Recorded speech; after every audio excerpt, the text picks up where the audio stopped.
Hi,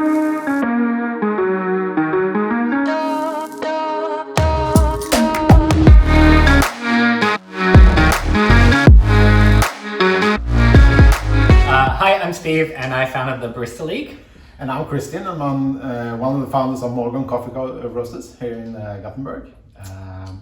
Thank you so much for joining us in this monthly coffee challenge. I hope you liked it, and congratulations for completing the first round. Hope you're staying safe out there, all of you. As part of the Barista League, we've been running kind of challenges and competitions like this for a bunch of years, but we're pretty excited to be able to bring them out into the world to people who aren't just at our events and into your kitchens. So thank you so much for being a part of it, and we're really excited to put together a bunch of these kind of fun challenges for all of you guys. I've known these guys at Morgon for a bunch of years. They're actually the reason that I'm here in Gothenburg.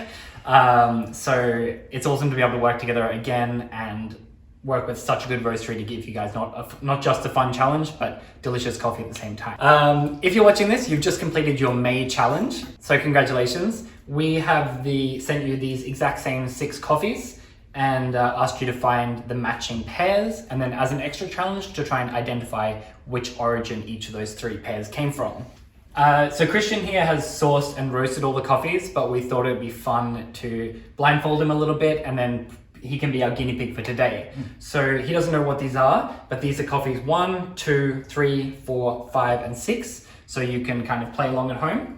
And we're gonna go through the challenge as you would. And Christian's gonna talk a little bit about what he finds, what he's looking for, and what you guys should be kind of looking for at home to do this a little bit better next time, maybe. All right. So what's the game plan going in before we taste anything? Well, first of all, you can smell the coffees before you put on the water, and then you can smell it afterwards as well. That's give you an idea of what kind of coffee it might be. But after that, I start with the first one. Okay. And I cup them through, and I try to find the pair to the first cup, so I can take that out. All right. And I'll go for the next one and the third one. All right, cool. Yeah. Well, let's start then. Let's start with coffee number 1. Yeah. Do you want to taste it? Tell us what you find, and then cup through the rest of them and see if you can find its matching pair. Okay. Okay. This is a really good coffee, by the way. For me, this is very light in the body. It's very floral. Got a lot of citrus notes, but it's also very sweet. So you got a bunch of different layers in the coffee. But the mouthfeel is light and refreshing. So you say light mouthfeel, body. This is how it feels kind of in your mouth. Yeah. What would you compare it to? What's an analogy for the texture? Well, really refreshing lemonade, maybe. Okay. That's what I. Okay, so light, fresh, kind of refreshing. Yeah. Okay. Cool. So do you want to cup through the rest of them? Yeah, we'll do. Yeah. So this is the first 2, I think. You think? Yeah. All right. We'll see. Because this has the same mouthfeel. This very distinctive citrus, floral notes in it too. So it must be the same. Okay. All right, so these ones I have to assume are a little bit heavier in the texture and mouthfeel. Yeah, they are. So the next one for me, it's the mouthfeel here is much more towards like butter, caramel notes. It's heavier in that way. And the third one here, I assume these 2 are different. But this one is the fruit is much heavier. It's really, really heavy in fruits. A lot of dark red fruits. And the mouthfeel is like fills your mouth all over the mouth in the tongue, and and the acidity is very distinct in this one as well. Okay. Yeah. So while the mouthfeel between these ones and these ones is very different, you're talking more about flavors, but that's being the differential between those next 2. They are more similar when it comes to mouthfeel, these 2, but this one is a little bit heavier, and this one is more like buttery, creamy mouthfeel to it. But the flavors different. Okay, cool. So do you want to take coffee number 2? Yep. And try and find its pair?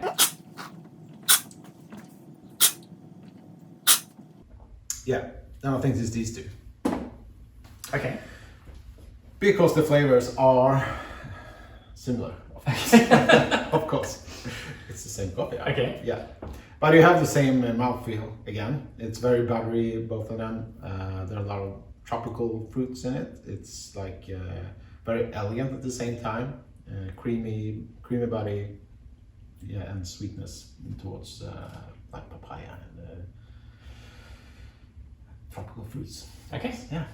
All right, sounds good. So we're going to take these pair by pair. We have pair number 1, we have coffee number 1 and coffee number 4. Yep. That is correct. Well done. Thank you. You mentioned florals, citrus, light bodies. Take a guess for origin. Ethiopia. Okay, Oh, correct. right. Oh, jeez. Okay, so this is your Ethiopian coffee. Yeah. Tell us a little bit about this. This is from the western part of Ethiopia. It's a washed coffee from a station called Rufisa. It's organic certified coffee, grown at almost 2,000 meters.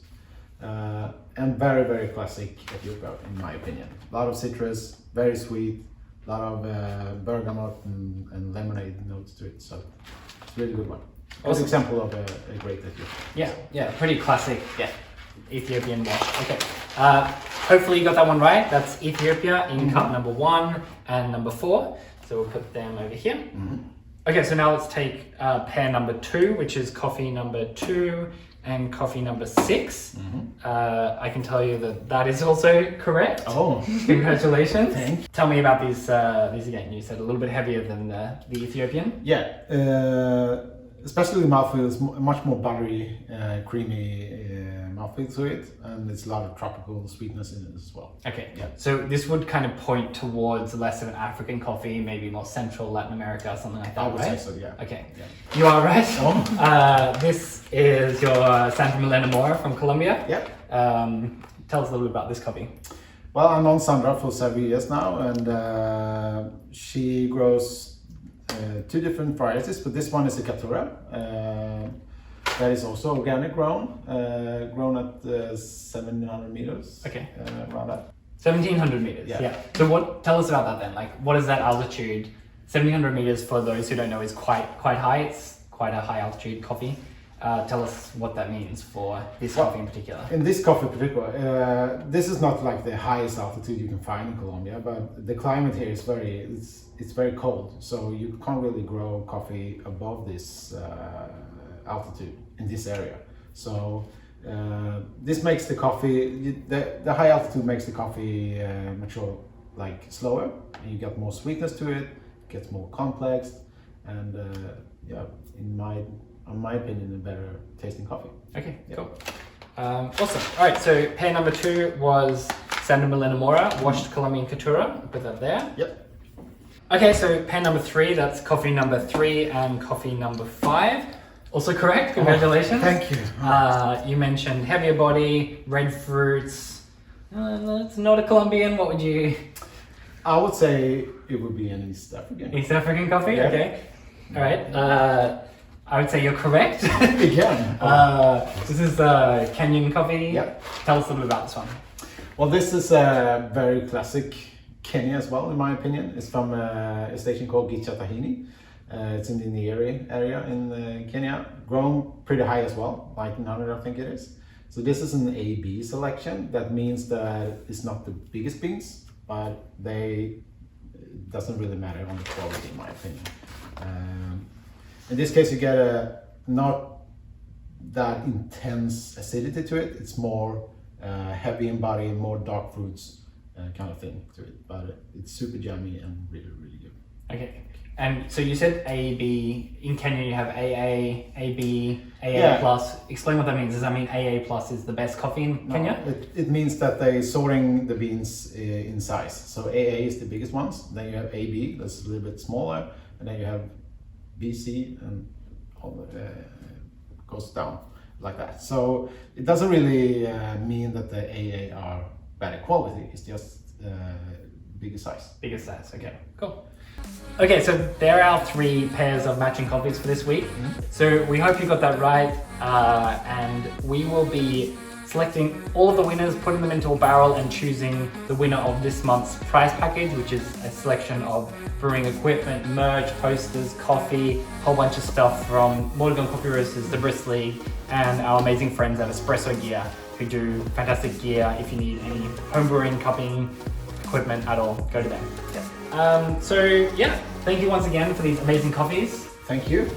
Thank you. And if you want to buy any of these, just head straight to morgancoffeeroasters.com. And yeah, we'll see you in a month. Thank you. Bye.